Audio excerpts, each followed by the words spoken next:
কথা বলতেছিলাম, ওই যে জাহান্নামে চলবে, জ্বলতে জ্বলতে ওই যে বলছিল আল্লাহ একদিনের জন্য আযাবকে একটু হালকা করে দেন। তখন ওই ফেরেশতারা কি বলবে, আমার দোয়া বলতে আসেনি না ইল্লা ফি যালাল।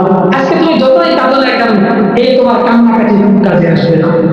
আজকে না কেঁদে যে দুনিয়াতে একবার কাঁদতা, একবার চোখ দিয়ে পানি বের করতে তোমার কাজে আসতো, আজকে কোনো কাজ নাই, লাভ নেই।